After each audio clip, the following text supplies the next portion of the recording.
When you know how to use it, data can be extremely powerful. It can also be very dangerous. And sometimes we know how to use the language around data based on our own experiences in our industry, in our department, or in our role. But that can get a bit lost in translation when we're talking to other people who don't have the same experiences. And that's where the power of data stories can really be powerful. Welcome to Manage Chaos Podcast, where we give you the startup business rundown in less time than it takes for you to get to work. I'm Katrina Purcell. And I'm Rachel Anderson. And today we're going to talk about the power of data stories. So Rachel, I had a scenario where the company was founder-led. They were insisting they needed a CMO. They hired a top-notch CMO who came from the industry that they were serving. Love it. And then the founder refused to listen to her. Okay, tell me more. Everything refused to listen in what way? Everything she proposed got shot down. Everything. And it was just the overall strategy that she had was data driven, right? It had all this information. And he was just insistent that he understood the customer's plight because he had created this company based off of a plight he had, right? And so he was servicing people very much like himself. And so I think he was convinced that he knew, absent data, what was going to resonate with the potential customers. And she came in and was like, no, here's the data, here's all the information. And it was almost like the data made his eyes glaze over. That is so interesting. I talk all the time about how a lot of startups are people who are incredibly skilled at something and have a great idea. So in this case, like he had a problem that he wanted to solve for himself. Mm-hmm. And then they make an entire business around it, but they don't actually understand what it means to build the whole business. And I especially see that true in the CMO role, because you identify yourself as both the expert on the problem and the solution, and that there couldn't be any other context. I mean, I worked with a CMO at one point that literally would rewrite every single email copy that went out, even though there was like an email that went out every day. I was like, you don't have time to do this. This is not your job. You do not no. You shouldn't be doing that. That doesn't matter. Yeah, I feel like a lot of times people think marketing is like all feel and whatnot, but marketing has actually become very data-driven industry. And I think the people who are really great at it really rely on that data. But let's kind of keep this going. Do CMOs in general or C-suite members, face similar challenges in terms of using data in their decision-making as startup leaders?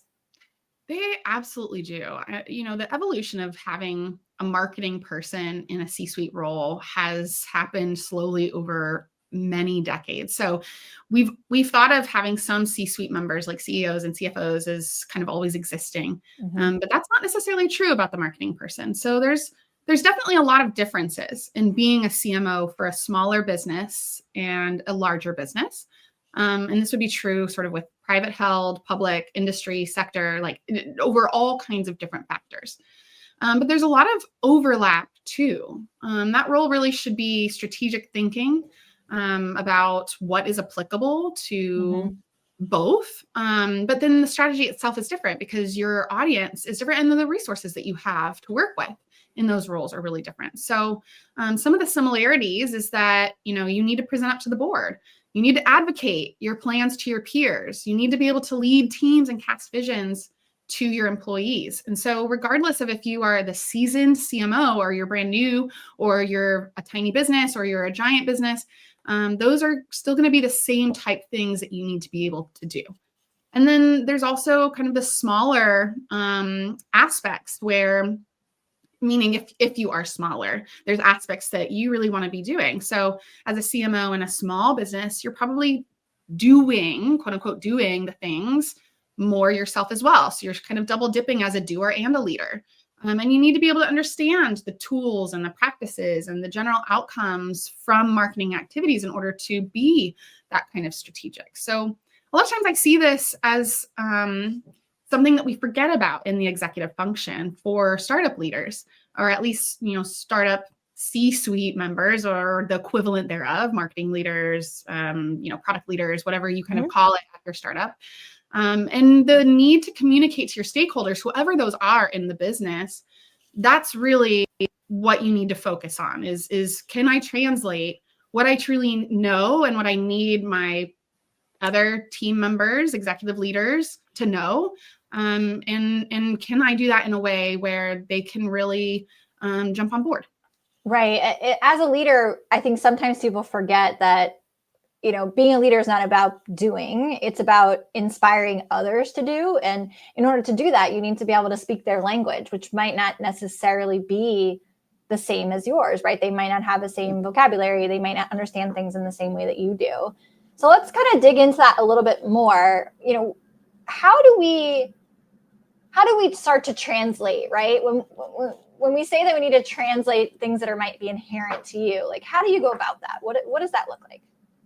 So marketers are really supposed to be able to think like your customers. So your example earlier was actually really great about the CMO who came from industry and understood the problems and the plights, because it is their responsibility to know everything possible about the customer. And usually we talk about that in a couple different ways, either the ICP, which is the ideal customer profile. So who's the ideal person that might benefit from our solution or service or product. Mm-hmm. And in order to know that customer, as marketers, we usually create a persona, which is basically just a fake person that kind of embodies that ICP. And I can't remember if we've talked about this before in the podcast, but basically, when you create a persona, you can have a lot of fun. This is like something that I think is not known so much in the marketing industry, is that when you make a persona, marketers get to just kind of like arbitrarily create a fake human. So hypothetically, if I was making a persona, I could say, oh, Brenda is a mom to a 12-year-old, and she likes to go to her matcha smoothie shop each morning after dropping her kids off at the local YMCA before school.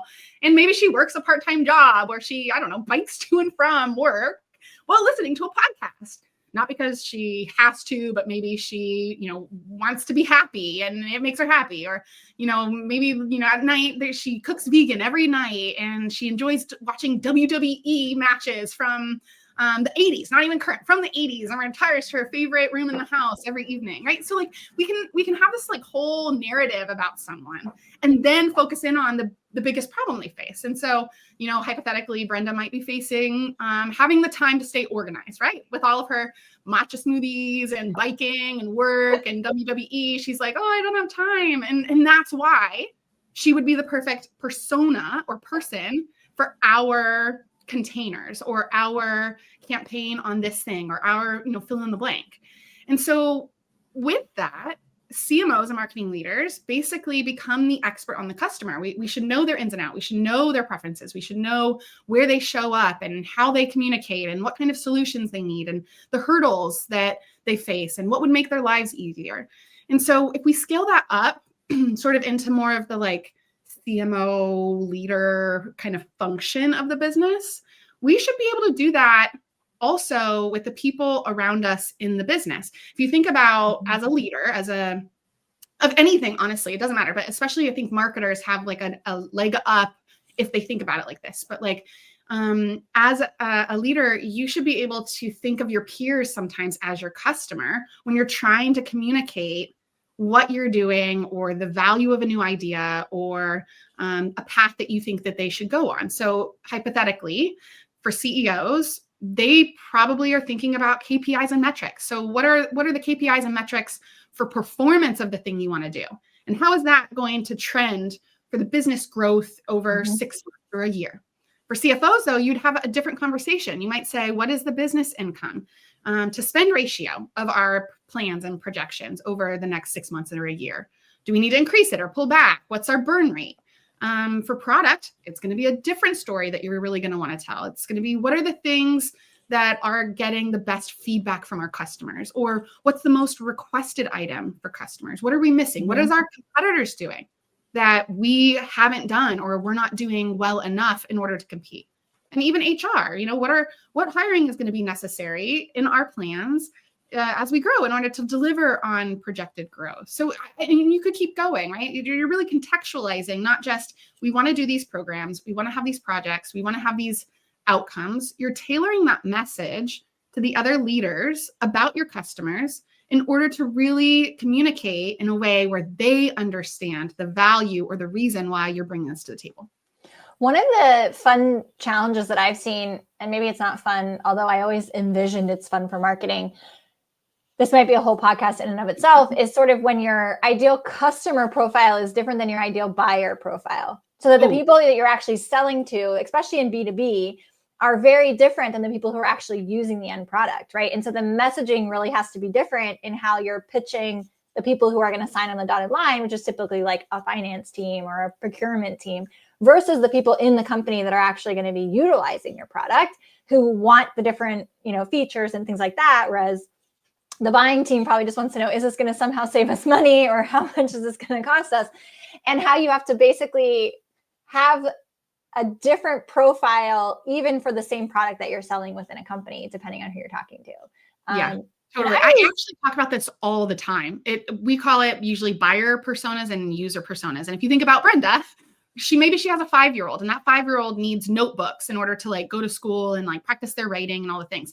Well, the user is the kid. And so you might advertise to the user. I mean, I don't know any company that would advertise a notebook to a 5-year-old, but hypothetically, you might advertise to the 5-year-old, like, oh, your crayons will be brighter. It's going to have more fun. Like, you won't see it through the other side. You can like erase mistakes. But then to Brenda, you're going to be able to say like, it's durable. It's like cost effective, so that when they like scribble scrabble on one little piece, it's not going to break the bank to go get more. And, like the messages and the way that you really reach them, very different. So you're absolutely right. To be fair, Rachel, Lisa Frank built a whole business around marketing to children. So let's just, we'll keep our 80s babies stuff to ourselves. But Lisa Frank really marketed to those kids with notebooks, and Trapper Keeper.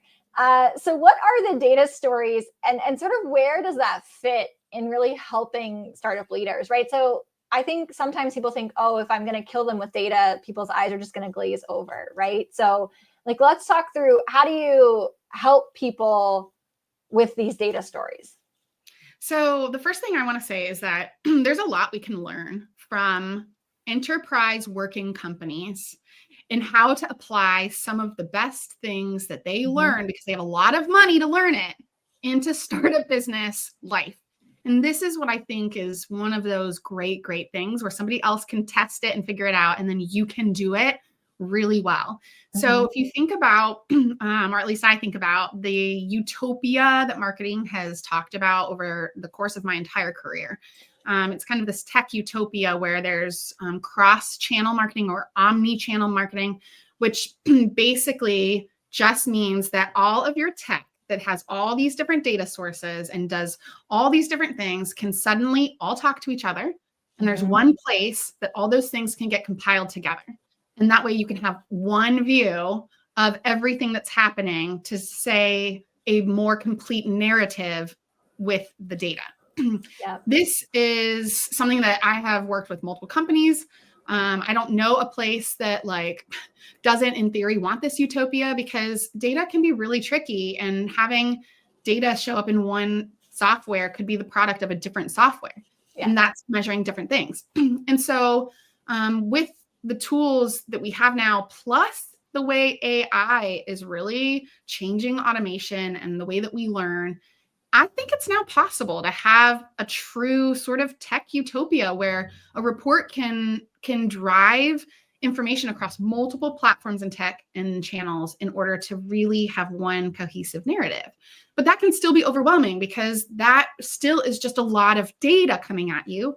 What's the actual story then that you want to tell to your CEO, your CFO, your HR person? And not in a way where you're like, I just want the data to say the thing I want it to say, because I'm going to say that's a big no-no. Famous last words. Yeah. Yeah, right. Confirmation bias, which we talk about on another episode. Exactly. That's exactly it. I actually worked with someone who always told me to redo my reports so that they showed up and to the right. And I was like, I don't understand. That's not a thing. Like anyway, I will refrain from my tangent there, but let me know if, you want to get on the tangent at some point. But how can we frame what the data is saying, telling us, so that the audience that I want to hear it can actually hear it? I'm not using my words, I'm using their words, so that they understand the significance or the importance of it. And so it's really compiling that together and kind of tailoring it to your audience rather than forcing it to come to a conclusion. And that can be a really powerful way to communicate marketing value and the opportunity. The other day I was on this webinar where I basically, it was a joke at first, but I basically said marketing should be the magic 8-ball.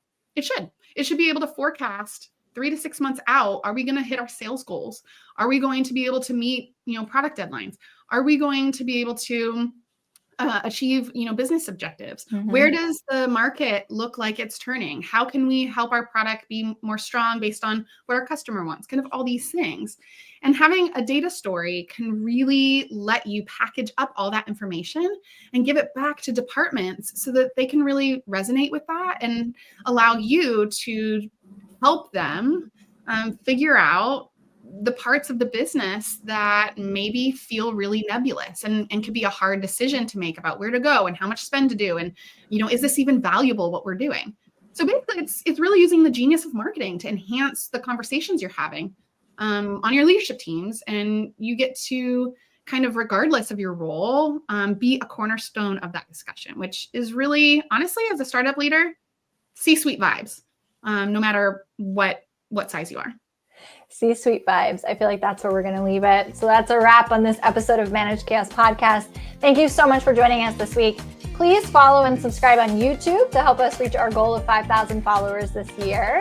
You can also follow or subscribe on Spotify or Apple Podcasts, wherever you choose to consume your content. And we will see you on the next episode of Managed Chaos Podcast.